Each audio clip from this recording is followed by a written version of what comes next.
Rabbi syrah li sadri, wahai Tuhanku, lapangkanlah dadaku ini. Wa yassir li amri, dan permudahkanlah urusanku. Wahlul 'uqdatam min lisani, dan uraikanlah kekeluhan lidahku, yafqahu qawli, supaya mereka memahami kata-kataku ini. Rabbi zidni ilma, wahai Tuhanku, tambahkanlah ilmu kepadaku. Allahumma faqihna fid din, ya Allah, kurniakan kepada kami kefahaman tentang agama. Wa 'allimna at-ta'wil, dan ajarkanlah kepada kami kefahaman mengenai Al-Quran. Wahdinas siratal mustaqim, dan tunjukkan kepada kami jalan Engkau, jalan yang lurus. Amin ya rabbal alamin. Saudara-saudari, sahabat sahabiah, muslimin muslimat, mudah-mudahan kita semua pada malam ini sentiasa dirahmati oleh Allah Subhanahu wa taala, sentiasa dikurniakan taufik dan hidayah oleh Allah Subhanahu wa taala. Malam ini kita sambung pengajian kita berdasarkan kitab Ar-Rahiqul Makhtum. Kitab Ar-Rahiqul Makhtum yang dikarang oleh Syekh Safiur Rahman Al-Mubarakfuri. Yang mana ini adalah pengajian sirah, kan, sirah nabawiyah. Kita belajar tentang liku-liku kehidupan, sejarah kehidupan kekasih kita, junjungan kita, Nabi Muhammad sallallahu alaihi wasallam. Dalam pengajian yang lalu kita telah berbicara berkenaan dengan bagaimana pemerintah Mesir pada masa itu, Firaun pada waktu itu, yang melakukan tipu daya, kan. Ini muka surat 28. Muka surat 28. Ada kan? Perenggan yang kedua tu. Muka surat 28, perenggan yang kedua. Iaitu bagaimana Nabi Ibrahim alaihissalam dia hijrah, kan, sampai ke Palestin, yang mana kemudiannya Palestin itu menjadi pusat dakwah baginda, markas dakwah baginda. Lepas tu Mesir, bila sampai di Mesir, inilah yang berlaku di antara Firaun dengan baginda Nabi Ibrahim alaihissalam, yang mana kita telah bincang dalam pengajian kita yang lalu, muslihat ataupun tipu daya Firaun untuk melakukan perbuatan yang tidak baik kepada Sarah. Tetapi kemudiannya Allah Subhanahu wa taala melindungi hamba-Nya yang saleh. Kita telah membicarakan bagaimana penting bila kita berada dalam keadaan yang getir, kan, kita berada dalam keadaan yang sukar, jangan kita lari daripada Allah Subhanahu wa taala. Kita hendaklah memperkuatkan hubungan kita dengan Allah Subhanahu wa taala, dan daripada peristiwa itulah ini yang dipanggil sebagai karamah, kan, karamah ataupun keramat yang Allah taala kurniakan kepada hamba-Nya yang saleh seperti Sarah, dan menyelamatkan Sarah daripada rancangan jahat Firaun pada masa itu. Jadi ini membuktikan bahawa kita tidak pernah menolak karamah. Dalam ajaran agama kita menerima karamah, kan, keramat yang Allah Ta'ala kurniakan kepada hamba-Nya yang saleh. Cuma kita kena hati-hati, sebab kita tidak mahu terperangkap dengan karamah yang direka-reka, yang tidak ada dalil, kan, karamah yang didakwa dengan fakta yang palsu. Kita kena beza, kan. Kita tidak menolak karamah. Kita belajar sirah macam malam ni, tuan-tuan, dalam pengajian kita yang lalu kita telah menghuraikan dalam kitab Ar-Rahiqul Makhtum bagaimana karamah yang Allah Ta'ala kurniakan kepada Sarah, dan banyaklah karamah lain yang Allah Ta'ala kurniakan kepada hamba-hambanya yang lain, kan, kepada Maryam dan sebagainya. Tapi syarat dia mesti berdasarkan kepada nas. Kita tidak boleh bawa cerita-cerita tetapi tidak ada nas. Dia ada dua je, tuan-tuan. Sama ada ianya didokong oleh fakta yang boleh dibuktikan secara saintifik, atau kalau tidak boleh dibuktikan secara saintifik, ianya didokong oleh Al-Quran dan hadis. Yang ni yang paling utama. Sebab bila kita solat subuh umpamanya, antara doa yang diajarkan oleh Nabi sallallahu alaihi wasallam ialah Allahumma inni kan as'aluka ilman nafi'a. Ini yang kita selalu doa setiap hari. Saya percaya tuan-tuan yang menyintai Rasul, yang mengikuti sunnah Nabi sallallahu alaihi wasallam, sudah tentu kita semua ni biasa dengar dah hadis ni yang kita amalkan setiap pagi kita sembahyang subuh. Antara doa yang kita amal, Allahumma inni as'aluka ilman nafi'a. Lepas tu sambung wa rizqan thayyiba kan, wa amalan mutaqabbala. Jadi apa dia ilman nafi'a? Ilman nafi'a ni ulama hurai panjang lebar, tapi nombor satunya tuan-tuan, ilman nafi'a, ilmu yang bermanfaat ialah ilmu yang bersumberkan Quran dan hadis. Ini atas sekali, dia punya ranking dia paling atas. Bila sebut ilman nafi'ah, apa dia ilman nafi'ah? Ilmu yang bermanfaat. Nombor satu, tak lain dan tak bukan Quran dan hadis. Jadi kalau satu-satu dakwaan tentang karamah, keramat ataupun seumpamanya, scientific evidence pun tak ada, kan, Quran pun tak sokong, hadis pun tak sokong cerita itu, maka kita kena anggap itu adalah karut khurafat. Ni yang terbaru orang duk share video, satu orang penceramah, dia cerita orang dulu-dulu, ulama dulu-dulu, bila tak jumpa masalah nak selesai solution macam mana, jawapan macam mana nak bagi fatwa, maka apa dia buat? Dia pergi masuk dalam tabir. Dia tarik tabir dia, tirai dia, dia boleh bercakap secara langsung dengan Nabi sallallahu alaihi wasallam. Hak ni tuan-tuan kita kata karut. Pasal apa karut? Karut pasal tidak ada evidence, tidak ada bukti. Bagi dua bukti, sama ada bukti berdasarkan Quran dan hadis ataupun bukti berdasarkan scientific evidence. Bila bab agama, scientific evidence kita letak nombor dua. Nombor satunya Quran dan hadis. Mana dia? Tak ada. Tidak ada. Maka kalaulah Abu Bakar Siddiq, Umar Khattab, Uthman, Ali, kan, Aisyah radhiyallahu anha, ummahatul mukminin semuanya, para sahabat, para tabi'in, seorang pun tidak ada buat dakwaan yang macam tu. Kita kata kita mazhab Syafi'i, kan. Ulama Syafi'iyah pun tidak ada buat dakwaan macam tu. Imam Syafi'i pun tak ada, Imam Nawawi, Ibnu Hajar, Ar-Ramli dan sebagainya pun tak ada buat dakwaan macam tu. Tiba-tiba ada satu orang ni, dia duk kata ulama dulu-dulu bila tak boleh nak selesai masalah, boleh masuk dalam tabir tu, dalam tirai, boleh bercakap secara langsung dengan Nabi sallallahu alaihi wasallam. Maka ini kita kata karut. Sebab apa karut? Sebab tidak ada evidence. Kan? Nanti orang macam ni payah juga tuan-tuan. Dia kata apa? Apa bukti karut? Sudah. Apa bukti karut? Patut dia yang bagi bukti. Ni kita pula kena bagi bukti karut. Karut ni tuan-tuan, bila sebut karut, mana benda yang tidak ada bukti, itu karut. Khurafat, apa dia khurafat? Benda yang tak ada bukti, itu khurafat.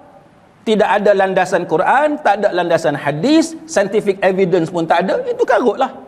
Jadi kita jangan percaya kepada ajaran-ajaran macam ni yang melampau-lampau dalam masalah karamah. Kita tidak tolak karamah, kita mengimani karamah. Kenapa kita mengimani karamah? Kerana karamah lah yang diajar dalam Quran dan karamah diajar dalam hadis-hadis Nabi sallallahu alaihi wasallam. Tetapi kita tidak ghulu, dan kita tidak melampau dalam membuat dakwaan berkenaan dengan karamah. Jadi kita kena buat pencerahan. Kita kena ada penjelasan tentang isu-isu yang macam ni. Sebab tu tuan-tuan, kitab kita ni bagus, kan. Bila kita mengaji sirah, tak kiralah belajar sirah ke belajar apa pun, tapi contohnya kitab kita ni yang bagusnya sebab dia ada rujukan-rujukan dia, kan. Dia menang hadiah kerana ketepatan fakta yang dibawakan dalam kitab ini. Dan kita tak kata kitab ini sempurna 100%, kan. Tidak ada kitab yang sempurna 100% melainkan Al-Quranul Karim. Sebab asal sahaja dia adalah buatan manusia, tulisan manusia, maka dia tak akan sunyi daripada kesilapan. Tetapi setakat kemampuan manusia, ini antara yang terbaik. Bukan terbaik, tapi antara yang terbaik dari segi usaha kita manusia, kemampuan kita sebagai manusia. Jadi macam itulah tuan-tuan, karamah yang Allah Ta'ala kurniakan kepada Sarah, kan, yang menyelamatkan Sarah daripada tipu daya Firaun yang cuba melakukan perkara yang tidak baik. Maka Allah Ta'ala menolong hambanya yang saleh. Dan kita dah belajar bagaimana penting kita meyakini pertolongan Allah Subhanahu Wa Ta'ala, dan Allah akan menolong kita insya-Allah. Baik, perenggan seterusnya, Nabi Ibrahim alaihissalam kembali ke Palestin, dan Allah Subhanahu Wa Ta'ala menganugerahkan kepada Nabi Ismail alaihissalam, kan, daripada Hajar. Hajar ni kita nak cerita. Hajar ni siapa dia, kan? Sarah menjadi cemburu terhadap Hajar. Macam mana Sarah menjadi cemburu kepada Hajar? Yang ni pun kita kena tahu tuan-tuan, bahawa manusia walaupun dia soleh, kan, walaupun dia salihah, dia tak boleh lari daripada sifat manusia. Kan, kita dah belajar tentang rumah tangga baginda Nabi sallallahu alaihi wasallam. Ummahatul mukminin semuanya hamba Allah yang saleh. Kan, tidak ada di kalangan kita ahli sunnah wal jamaah yang mengatakan isteri Nabi jahat. Tak ada. Na'udzubillah. Yang mendakwa kejahatan dilakukan oleh isteri-isteri Nabi itu golongan Syiah. Kan, mereka yang membuat dakwaan jahat, membuat fitnah dan sebagainya terhadap ummahatul mukminin. Tapi kita ahli sunnah wal jamaah pun tuan-tuan, walaupun kita kata semua ummahatul mukminin, isteri-isteri Nabi, semua itu adalah hamba Allah yang saleh, tapi mereka tak boleh lari daripada sifat-sifat manusia. Kan, sifat-sifat manusia itu rasa cemburu. Kan, jadi yang ni kita kena akui tuan-tuan. Maka begitulah juga yang berlaku kepada Sarah yang cemburu terhadap Hajar. Kemudian dia memaksa Ibrahim, dia mendesak Nabi Ibrahim alaihissalam untuk menghantar Hajar dan puteranya yang masih kecil. Siapa dia? Nabi Ismail alaihissalam, yang masih kecil, jauh dari situ. Maka baginda membawa keduanya ke Hijaz. Jadi tuan bayang dari Palestin bawa pergi ke Hijaz. Yang mana kita tahu Hijaz tu berakhir di Mekah. Kan, berakhir di Mekah. Baik, dan menempatkan mereka berdua di sebuah lembah yang tidak ditumbuhi oleh tanaman, gersang dan tandus di sisi Baitul Haram. Kita tahu, kita tengok macam mana bumi Mekah tu, tuan-tuan boleh tahulah. Kan, kita duduk dekat tingkap hotel tu, tuan-tuan tengok sekeliling. Dia punya bukit tu nak banding dengan bukit balik pulau, tak boleh nak bayang lah. Kan, bukit balik pulau ni penuh dengan pokok-pokok. Dalam pokok musangking pula tu. Kan, tadi ada orang tulis dalam FB saya, Ustaz jangan risau, lepas ni ada durian datang, dia kata. Saya kata yaqazah ke apa durian tu? Datang betul-betul ke apa? Jadi bila sebut bukit ni tuan-tuan, kita tak boleh bayang, kecuali orang yang dah sampai ke Mekah dia tahu. Siapa yang sampai di Mekah dia tahu bagaimana gersangnya Mekah. Kita di balik pulau ni tuan-tuan, bila orang bagi tahu dekat kita bukit, kita bayang bagaimana penuh dengan tanam-tanaman, pokok, daun yang menghijau, kan, subur. Itu yang kata bukit di belah kita. Tapi bukit tuan-tuan yang mana mengelilingi lembah di Mekah itu tuan-tuan, sebagaimana yang kita boleh tengok, saksikan daripada bilik hotel, tuan-tuan boleh tengok dia punya batu, bongkah batu dia tu tidak memungkinkan untuk tanaman tu boleh tumbuh secara subur. Sebab tu kita kata digersang dan tandus. Kalau terjemahan kita ni, tuan-tuan boleh tengok dia sebut gersang dan tandus. Kita boleh bayanglah kalau kita banding dengan kita di balik pulau ni. Baik, maka dia kata yang pada saat itu hanyalah berupa longgukan tanah yang terdedah kepada banjir dari utara dan selatan. Pasal apa banjir? Pasal dia bukit, yang mana bukit tu batu semata-mata. Kita, bukit kita ada pokok, ada tanah. Kan? Bila hujan tu datang, diserap oleh tanah. Dan ada banyak pokok dengan akar dan sebagainya. Maka dia lain. Mekah, dia adalah batu. Maka bila air tu turun, dia tak serap ke bawah. Kan? Dia adalah batu. Maka dengan sebab itu, airnya deras. Kan? Air dia deras, banjir dia. Baginda memilih untuk meletakkan mereka berdua. Makna Nabi Ibrahim alaihissalam memilih untuk meletakkan Hajar dan juga Ismail di bawah sepohon pokok yang tinggi di bahagian atas masjid di Mekah. Tuan-tuan jangan tanya pula, ni ada pokok. Kan? Ni ada pokok. Tadi Ustaz kata tak ada pokok. Bahasa bercakap ni tuan-tuan kena faham lah. Orang kata dekat masjid ada orang, tak ada orang. Kan? Kuliah tak ada orang. Bukanlah tak ada orang langsung, adalah 2-3 orang, 4-5 orang. Maksud dia macam tu. Jadi Mekah tu kita tahu, dia gersang. Tapi bukan bermakna sampai sebatang pokok pun tak ada. Ada, tapi tak banyak lah. Kan? Tak banyak. Jadi baginda memilih untuk meletakkan mereka berdua di bawah sepohon pokok yang tinggi di bahagian atas masjid di Mekah, ke bahagian atas. Dan pada saat itu tidak ada seorang pun yang tinggal di Mekah dan tidak ada mata air. Dan kita tahu pada waktu itu tuan-tuan, Mekah pada masa itu bukan menjadi pusat tumpuan lagi, kan? Dan tidak ada air, mata air pun tak ada.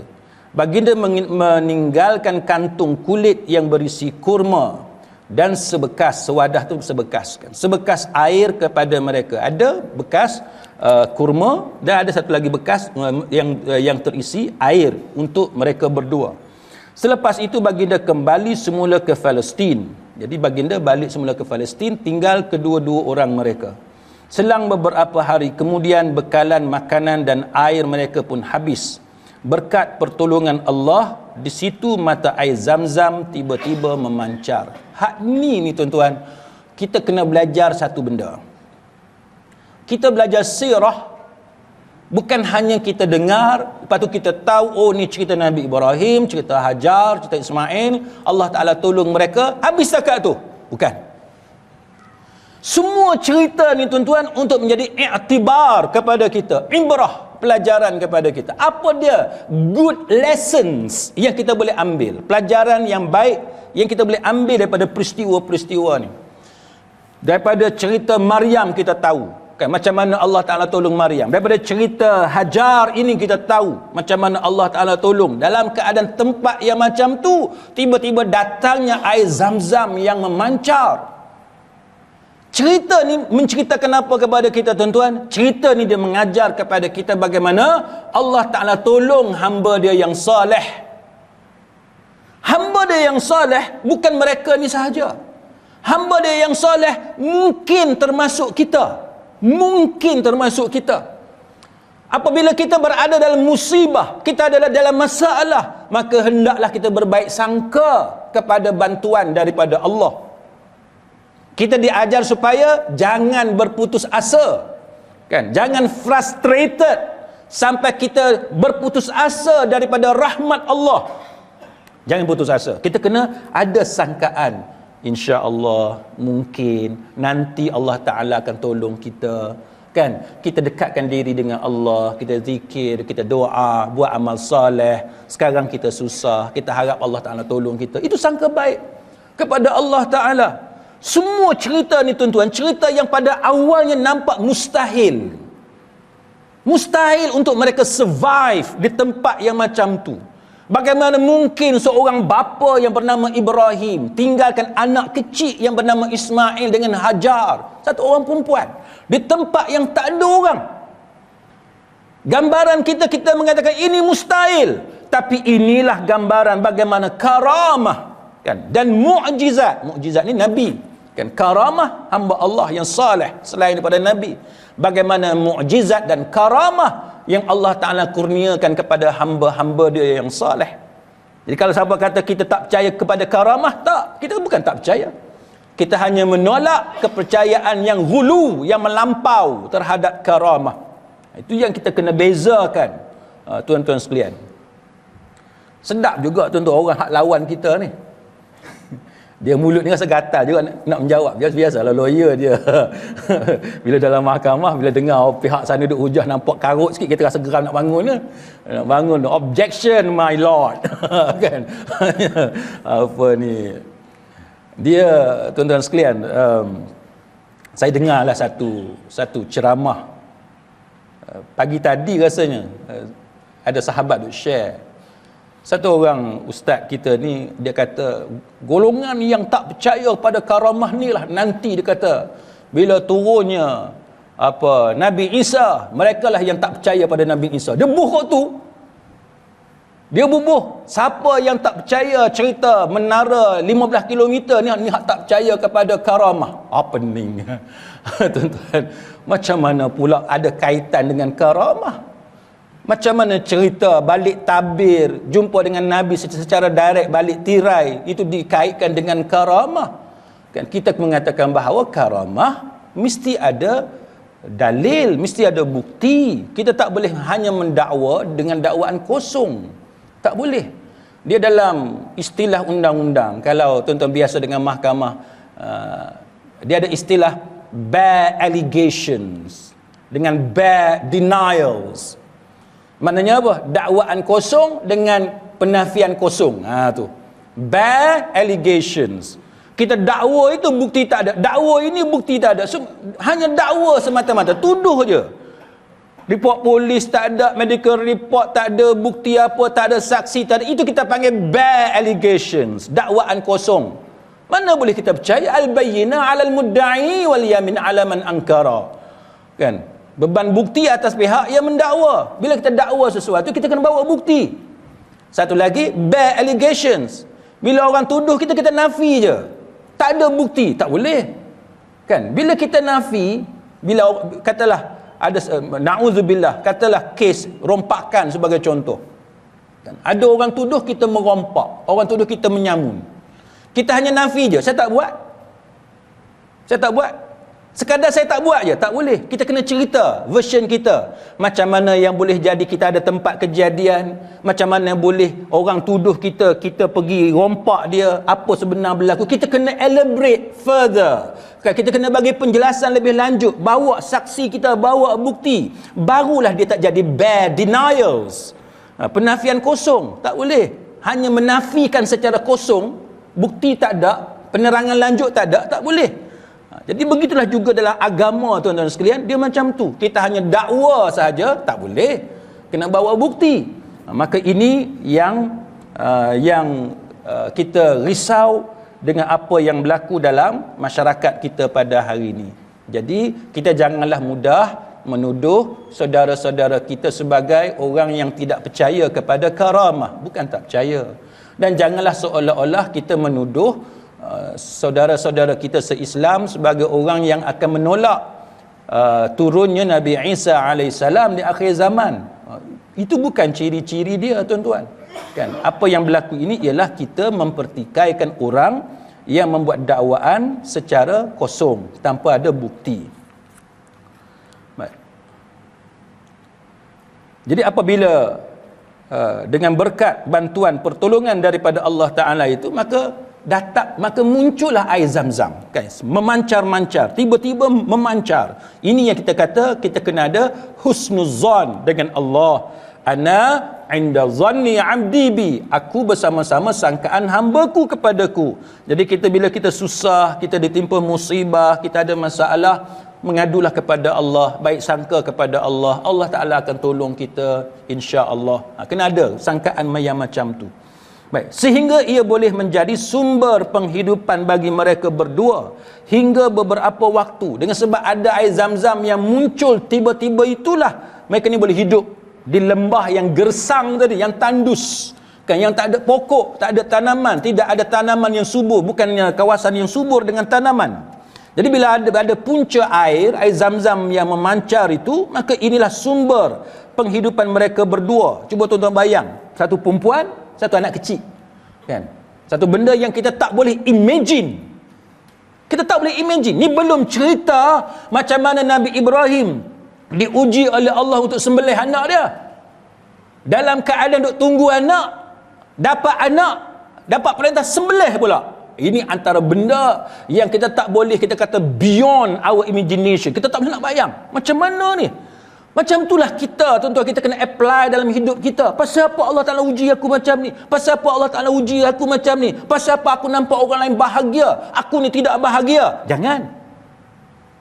Sebab siri ujian ini, tuan-tuan sekalian, kalau Allah Ta'ala boleh uji hamba dia yang jauh lebih saleh daripada kita, Nabi Ibrahim, yang jauh lebih takwa, lebih beriman daripada kita, Nabi Ibrahim alaihissalam, maka apa lagi kita? Apa lagi yang boleh menghalang Allah untuk menguji kita? Kalau hamba dia yang sangat dia kasihi Ibrahim alaihissalam pun Allah Ta'ala uji dengan ujian yang tidak terjangkau dalam fikiran kita, maka begitulah juga Allah menguji kita. Kita hidup elok-elok, tiba-tiba datang ujian Allah, kan? Biasa berlaku dalam kehidupan. Ini benda yang biasa berlaku, dan dia berlaku pada semua orang. Ini bukannya uncommon, ini ada common, berlaku pada semua orang. Bukan benda yang pelik.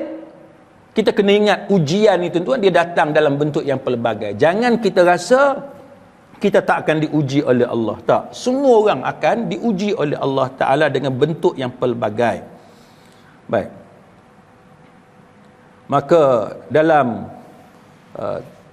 kitab kita ni, Ar-Rahiqul Maktum ni, dia sebut bagaimana ini menjadi sumber kehidupan mereka berdua hingga beberapa waktu. Mereka boleh survive dengan air zam-zam itu. Kisah mengenai hal ini sudah diketahui ramai secara lengkapnya. Boleh tengoklah dalam Sahih Bukhari, dalam footnote itu, tentang buku tentang Nabi-Nabi, cerita lebih detail bagaimana peristiwa ni berlaku. Nanti kita cerita kalau ada kesempatan.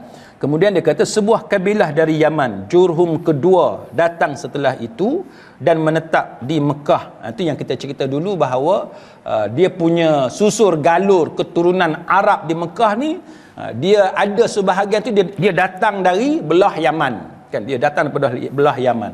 Sebab tu kalau tuan-tuan tengok orang Arab ni, dia macam kita orang Melayu lah. Dia kena tengok kita ni, bakal zuriat kita ni, kalau tengok dari ku atas tu, dia datang daripada mana, kan? Kita sama-sama duduk di Malaysia, ada yang kulit gelap, ada yang kulit cerah, kan? Ada yang mata sepet, kan? Anak saya macam Cina sikit.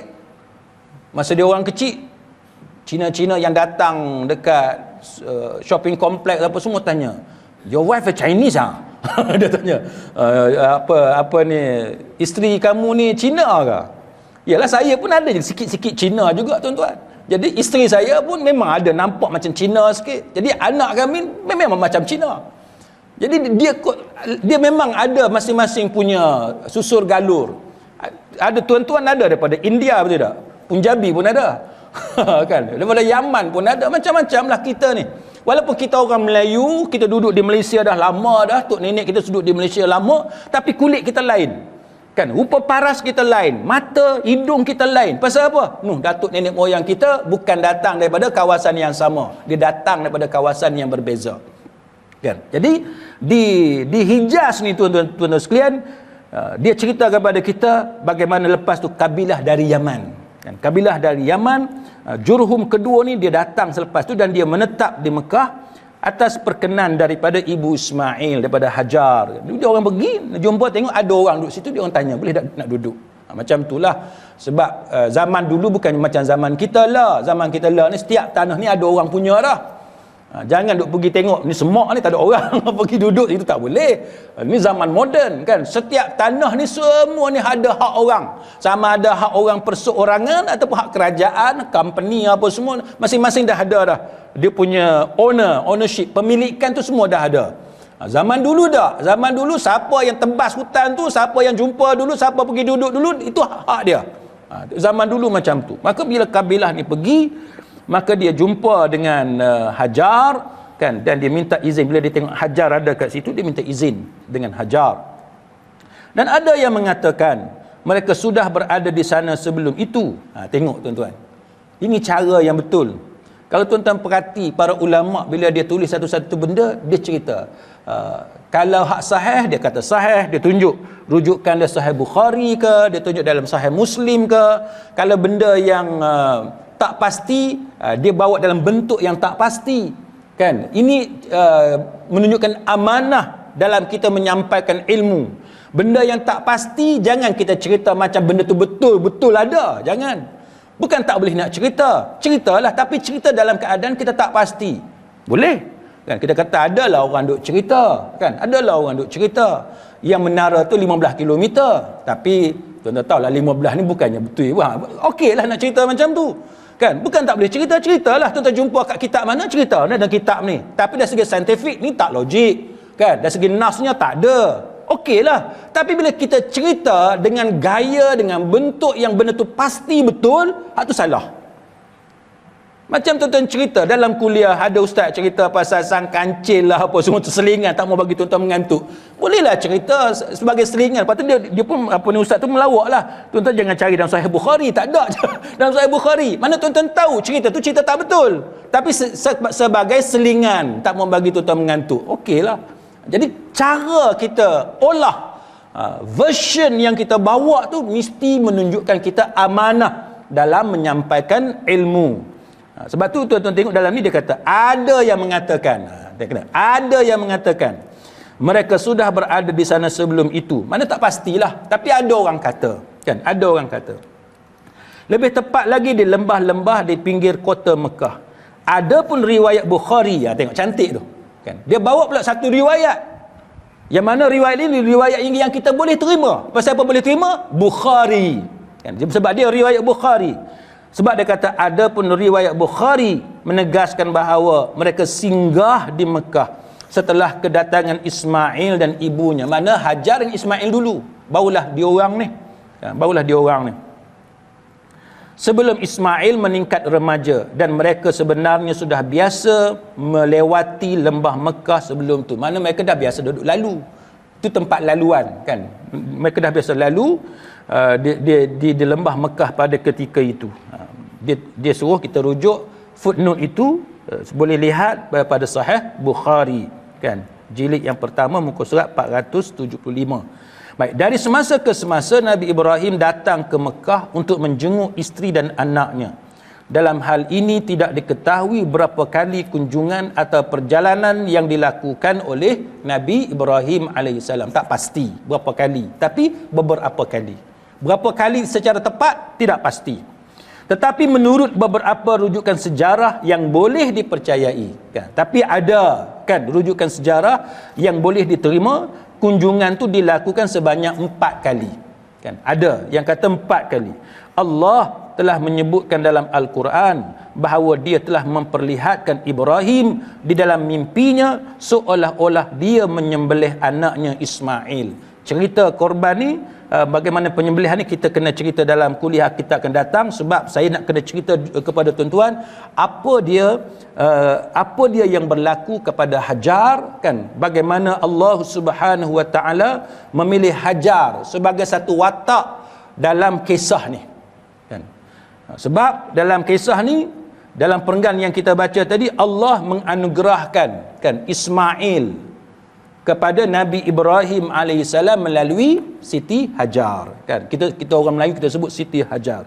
Baik, kenapa Allah Subhanahu Wa Taala membawakan kepada kita watak Hajar ini? Apa dia pelajaran yang kita boleh pelajari? Yang ni tidak ada dalam kitab kita, ni tambahan kepada apa yang tertulis dalam Ar-Rahiqul Makhtum. Baik, maka disenaraikan kepada kita apa dia kelebihan-kelebihan yang ada kepada Hajar yang boleh kita ambil sebagai contoh, kan, dalam kehidupan kita. Baik, sebagaimana yang kita tahu, Hajar ini adalah satu anugerah daripada Allah Subhanahu Wa Taala kepada hambanya yang saleh, iaitu Nabi Ibrahim alaihissalam. Maka apa dia kelebihan yang ada kepada Hajar yang boleh kita pelajari? Baik, sebahagian mufassirun dia menyenaraikan, dia cerita kepada kita kelebihan-kelebihan yang ada pada Hajar, kan. Yang mana Hajar ini ada pendapat yang kata dia ni hamba abdi macam-macam lah. Dan sebahagian ulama kata dia ni adalah puteri kepada Firaun. Yang ni kita dah sebut dalam kuliah kita yang lalu. Baik, jadi sebahagian mufassirun dia menceritakan kepada kita bahawa Hajar ini adalah puteri kepada Firaun. Sebab Firaun dia cuba untuk melakukan perkara yang tidak baik kepada Sarah. Tiba-tiba Allah Ta'ala menghalang cubaan itu, dan dia tersedar bahawa Sarah ni somebody yang special. Maka menyebabkan dia menyerahkan Hajar kepada Nabi Ibrahim alaihissalam.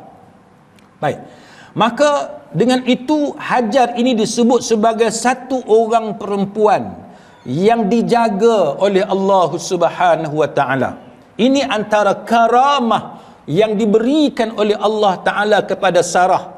Kan bukan calang-calang orang, tuan-tuan, dia boleh duduk di tengah lembah yang gersang, yang tandus, dengan anak yang kecil yang kita boleh bayang, dengan waktu malamnya yang tak ada orang, tidak ada minuman, tiba-tiba boleh muncul air Zam-Zam. Kan boleh muncul air Zam-Zam. Dan yang ni kita mengetahui dengan keadaan geografi Mekah tu sendiri, dan bila kita melakukan ibadah, kan kita melakukan ibadah sa'i, bila kita buat haji, kita buat umrah, kan kita sa'i, kita tahu kita menghayati bagaimana kesukaran yang dialami oleh Hajar. Jadi dia satu orang yang dijaga oleh Allah Subhanahu wa taala. Ini kita sebut karamah. Kan karamah Allah satu bentuk kemuliaan yang Allah Ta'ala anugerahkan kepada hambanya yang terpilih, dengan yang mana dia melalui keadaan yang luar biasa, yang tidak boleh dilalui oleh orang yang kebiasaan, orang kebanyakan. Ini antara kelebihan yang ada kepada Hajar. Kemudian yang keduanya, tuan-tuan, satu pelajaran yang berguna kepada kita daripada peristiwa ini ialah Hajar ini kemudiannya dia melahirkan Ismail alaihissalam dalam keadaan Ibrahim yang mana dia Allah Ta'ala menganugerahkan Ismail kepada Nabi Ibrahim alaihissalam, yang mana Sarah ni kan kemudiannya dia rasa cemburu dengan kehadiran Ismail. Kan bila Hajar melahirkan anak, adanya Ismail, maka ini menyebabkan Sarah dia rasa cemburu. Baik, bila dia rasa cemburu, tuan-tuan sekalian, Hajar ni dia boleh rasa. Kan dia boleh rasa, dia punya insting dia, perasaan Sarah dia boleh rasa. Maka dengan sebab itulah dia sanggup untuk bawa Ismail ikut arahan Ibrahim alaihissalam pergi duduk di lembah yang gersang. Satu benda, tuan-tuan sekalian, kita sebagai manusia ni kita diajar untuk peka ke peka. Manakala untuk kita sensitif, kan, alert, kena tahu suasana. Orang suka kat kita ke, orang pandang kita semacam ke. Macam kita duduk kat kedai lah, kita duduk kat kedai, kita terasa macam ada orang pandang kita, betul tak? Kita pandang, oh rupa betul, ada orang. Itu kata insting, kan, kita punya insting. Jadi kita manusia ni kita kena ada perasaan macam tu. Tempat tu orang ra'i kita ke tidak, tempat tu orang suka kepada kita ataupun tidak, orang tak suka ke orang tak selesa, kita kena ada benda-benda yang macam tu. Maka inilah yang dipunyai oleh Hajar, menyebabkan dia bersedia apabila Ibrahim alaihissalam mencadangkan supaya ikut dia pergi ke tempat yang jauh dari Palestin, pergi ke bumi Mekah yang gersang, yang bukan tumpuan manusia pada waktu itu. Baik, selain daripada itu ada riwayat yang mengatakan bahawa antara apa yang dilakukan oleh Hajar ialah dia bawa barang dia dengan dia ikat pada pinggang dia. Dan dia ikat pada pinggang dia, dia bawa kain, supaya perjalanannya itu tidak dapat dikesan. Macam-macam lah yang menceritakan tentang kecerdasan yang ada kepada Hajar. Ada riwayat yang kata sedemikian. Jadi ini contoh antara kebijaksanaan yang ada pada Hajar. Tapi yang lebih pentingnya, tuan-tuan sekalian, ialah tahap ketaatan dia kepada Allah Subhanahu wa taala. Ini yang paling penting, kan? Kenapa kita kata tahap ketaatan dia kepada Allah Ta'ala? Iaitu apabila dia sampai di Mekah, kan? Bila dia sampai di Mekah dengan bawa makanan tu, kan? Yang mana dia bawa kurma, kan? Dia bawa bekas yang ada air. Maka pada masa itu Nabi Ibrahim alaihissalam dia membelakangkan Hajar, kan? Dia membelakangkan Hajar dan dia melangkah untuk meninggalkan Hajar. Lepas tu Hajar tanya dia, kan, dia nak pergi ke mana, nak tinggalkan di tempat yang tak ada orang, benda pun tak ada di situ. Maka bila lalu dia bertanya kepada Nabi Ibrahim alaihissalam, apakah Allah yang memerintahkan kamu untuk berbuat sebegini. Maknanya bila dia tengok suami dia buat dia seperti itu, maka dia mempunyai satu sangka baik yang tinggi kepada suami dia, Ibrahim alaihissalam. Dia terus tanya, adakah ini perintah daripada Allah Subhanahu wa taala? Dia tak tuduh suami dia untuk buat jahat kepada dia. Kan dia tak tuduh bahawa suami dia untuk cuba untuk menzalimi dia. Tapi dia mengemukakan satu soalan yang menggambarkan bagaimana dia berbaik sangka kepada suami dia. Ini adalah tahap ketaatan dia kepada Allah Subhanahu wa taala, sangka baik dia kepada Allah. Kita dalam hidup kita ni, tuan-tuan sekalian, kalau kita boleh capai kan tahap ketaatan sebagaimana yang berlaku kepada Sarah, maka ini menjadi kunci kepada kebahagiaan dan kunci kepada bantuan dan pertolongan daripada Allah Subhanahu wa taala. Jadi sebab tu dia sanggup untuk ditinggalkan oleh suami dia. Kalau ikut logik, tuan-tuan sekalian, tak ada orang yang sanggup. Kan? Kalau ikut logik, tak ada orang yang sanggup. Siapa yang sanggup tinggal duduk dengan hanya anak lelaki yang masih kecil, mata air, punca air pun tak ada, siapa yang sanggup? Tapi kerana tahap keyakinan dia kepada suami dia, tahap keyakinan dia kepada Allah Subhanahu, tawakal dia kepada Allah Subhanahu wa taala sebegitu rupa, maka ini antara keajaiban, karamah yang Allah Taala anugerahkan kepada Hajar. Dalam hidup kita pun tuan-tuan, ada orang yang macam ni. Bukanlah kata setaraf dengan Hajar, tapi orang yang mempunyai kekuatan jiwa dia dalam dia mengharungi kehidupan dia. Ada kan? Ada di antara orang yang kita kata dalam orang yang saya kenal, tuan-tuan sekalian, yang mana mak mentua dia kanser, apa dia panggil, kanser rahim kan, kanser rahim. Orang perempuan antara kanser yang biasa berlaku, na'udzubillah, antaranya kanser rahim lah kan. Yang sakit ni, yang kanser ni mak mentua dia, tapi yang duk jaga pesakit kanser ni menantu dia yang perempuan. Biasa kita dengar kalau orang tu sakit, yang duk jaga tu anak dia, terutamanya anak perempuan. Kalau yang sakit tu mak, yang biasa duk jaga mak ni anak perempuan. Tapi ada satu keluarga ni tuan-tuan yang saya kenal, yang jaga si perempuan yang sakit ni adalah menantu dia.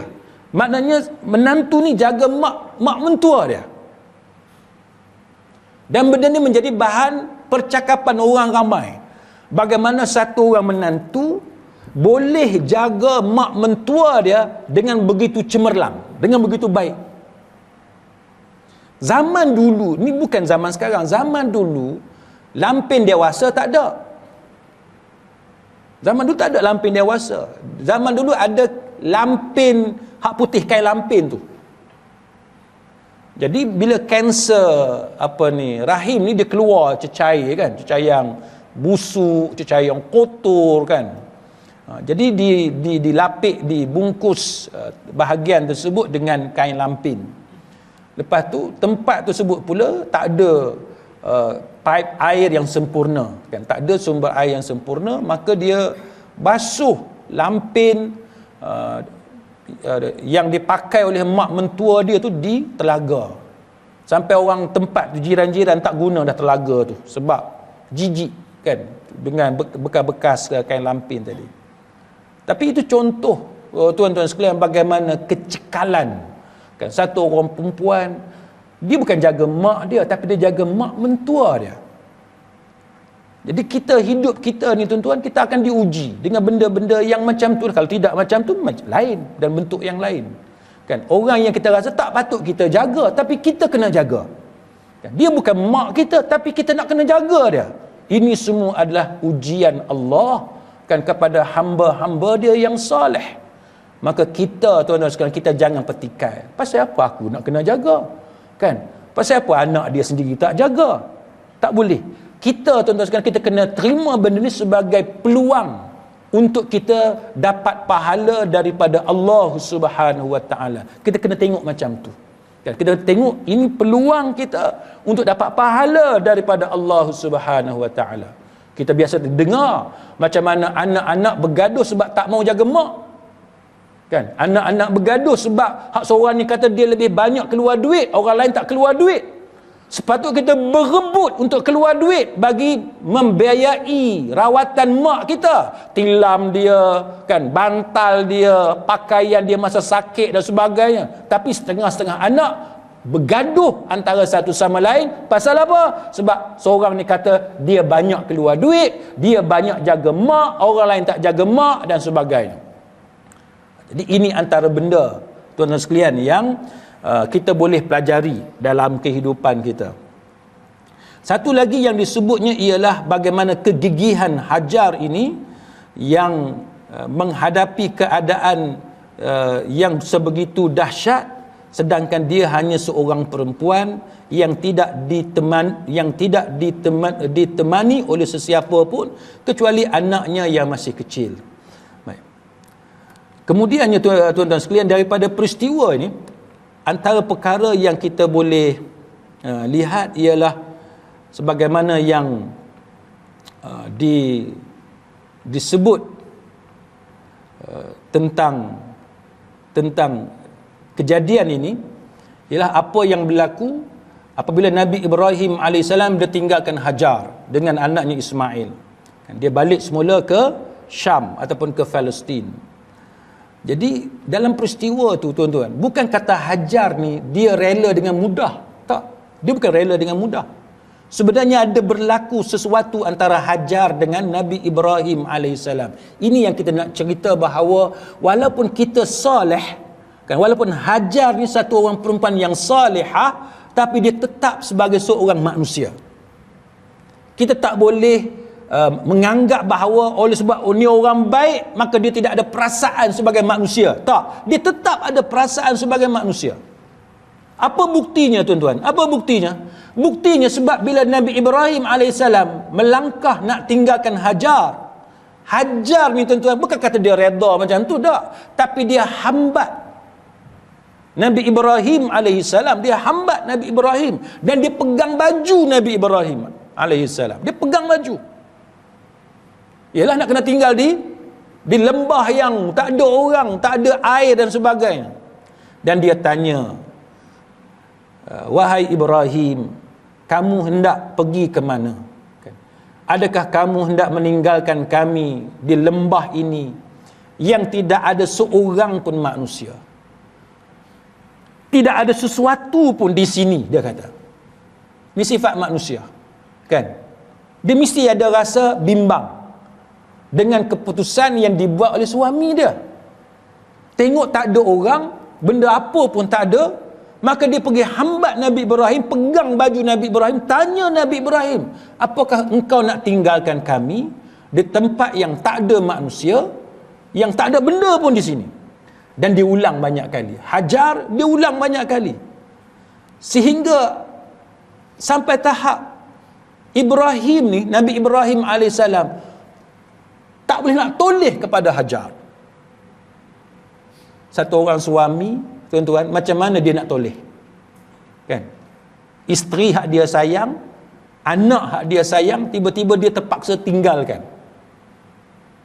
Saya sendiri, tuan-tuan, ada seorang anak saya tu, bila dia masuk sekolah berasrama, kan, masa dia form 1, tinggal dekat sekolah asrama, dia ni manja sikit, anak saya yang seorang ni. Saya sendiri tak tergamak nak tengok dia, kan? Kalau saya tengok dia, saya takut saya pergi ambil dia balik. Apa yang kita buat? Letak dia situ, tak pandang, cabut. Kan? Pasal apa? Hati kita sebagai seorang bapa, isteri saya, hati dia sebagai seorang ibu, dia tak boleh tengok wajah anak dia yang nampak teragak-agak untuk ditinggalkan di asrama, bukan di lembah yang gersang, tak, di asrama, tuan-tuan.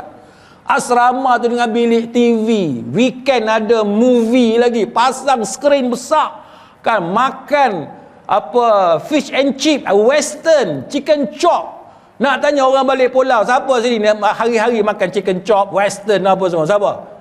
Ni asrama sekolah tuan-tuan, ada western. Saya kata, oh ini cemerlang. Sekolah tu dia nombor 5 kalau tak silap. Seluruh Malaysia dia nombor 5 asrama dia. Dia punya bagus asrama. Tu pun muka dia berubah, dengan ayah-ayah dia pun berubah muka. Kan? Tak sanggup nak pandang anak kita tu tuan-tuan. Padahal di asrama yang nombor 5 terbaik di Malaysia. Cuba tuan-tuan bayang ni, Nabi Ibrahim AS, dia terpaksa tinggalkan Hajar dengan anaknya Ismail. Macam mana? Satu benda yang sangat sukar untuk dibuat oleh Nabi Ibrahim AS. Sebab tu kita faham bila Nabi Ibrahim tak sanggup untuk memandang kepada Hajar. Kemudian akhir sekali bila Nabi Ibrahim tak pandang dah dekat dia, Hajar pun tanya satu soalan. Hajar tanya satu soalan. Apakah ini semua perintah daripada Allah? Maka inilah jawapan Nabi Ibrahim. Dia kata ya. Dia kata ya. Maka bila Nabi Ibrahim kata ya sahaja, maka terus Hajar jawab, idzan la yudayyi'una. Dia kata, kalau begitu Allah Ta'ala takkan biarkan kami, takkan telantarkan kami. Dia yakin dengan suami dia. Bila suami dia kata ya, dia kata tak apa, kalau macam tu Allah Ta'ala takkan biarkan kami.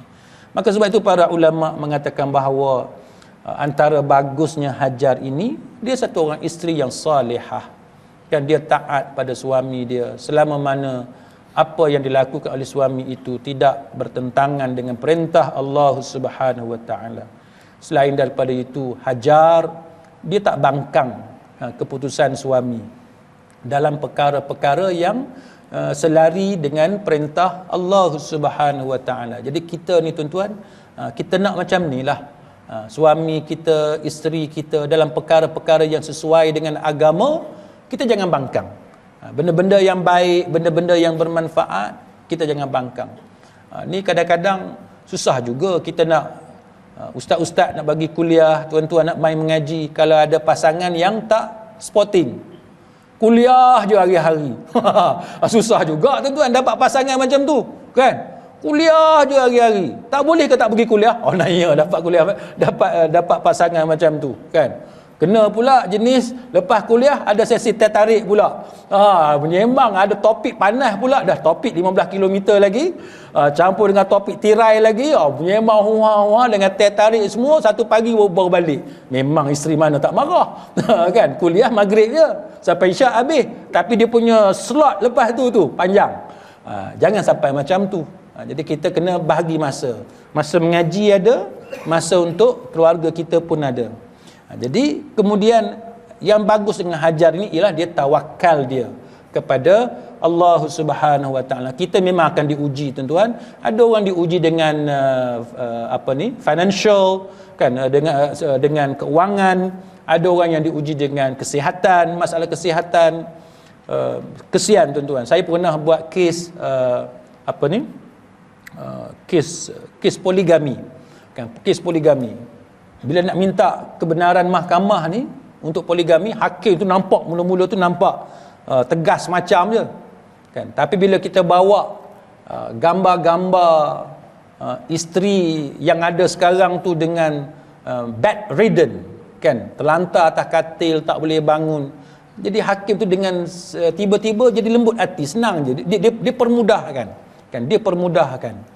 Jadi itu ujian lah tuan-tuan, ujian Allah Ta'ala. Ada orang dapat isteri sakit pula. Kita sebagai suami, kita sihat lagi, kan, kita masih lagi muda, kita ada kemampuan, tiba-tiba Allah Ta'ala takdir isteri pula sakit. Jadi macam-macam lah ujian Allah Ta'ala bagi.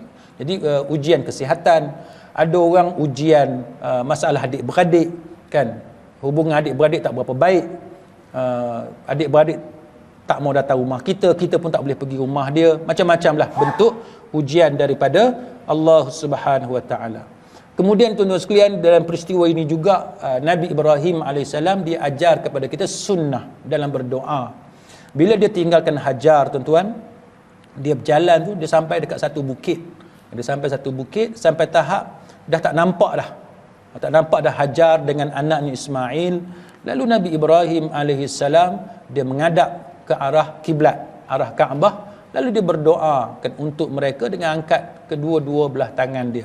Dan itulah yang disebut oleh Allah Taala dalam surah Ibrahim ayat 37. Rabbana inni askantu min dzurriyyati biwadin ghairi dzi zar'in kan. Ayat itulah, iaitu wahai Tuhan kami, sesungguhnya aku telah tempatkan sebahagian daripada zuriatku, keturunanku, biwadin ghairi dzi zar'in, yang mana lembah ni dia tak ada tumbuh-tumbuhan, tak ada tanaman, dekat dengan rumah engkau Baitullah kan, yang dihormati. Wahai Tuhan kami, wahai Tuhan kami, yang demikian itu agar mereka mendirikan solat kan. Rabbana liyuqimus salah kan, agar mereka mendirikan solat. Maka jadikanlah hati sebahagian manusia cenderung kepada mereka, dan berilah rezeki kepada mereka dari buah-buahan. Mudah-mudahan mereka bersyukur kepada Allah Subhanahu wa taala. Jadi maka para ulama mengatakan bahawa ini adalah satu sunnah bila kita berdoa kepada Allah menghadap kiblat. Itu juga disebut oleh Imam Ibn Taymiyah rahimahullahu taala, dianjurkan bila kita berdoa kita menghadap ke arah kiblat. Jadi mudah-mudahan kita dapat pelajaran daripada perbincangan kita pada malam ni. Insya-Allah dalam kuliah kita akan datang kita sambung perbincangan berkenaan dengan peristiwa penyembelihan. Sepatutnya penyembelihan ni kita ambil kesempatan malam ni. Tapi kalau cerita yang ni pula, dia sejam lagi pula lah. Kan ini dah dekat dengan Aidil Adha. Tak apalah, tuan-tuan boleh dah belajar dah banyak dah dengan ustaz-ustaz lain. Mudah-mudahan sedikit sebanyak ada manfaat di sisi Allah Subhanahu wa taala. Wallahu a'lam. Aqulu qawli hadza wa astaghfirullahal azim li wa lakum. Wassalamu alaikum warahmatullahi wabarakatuh. Subhanakallahumma wa bihamdika asyhadu an la ilaha illa anta astaghfiruka wa atubu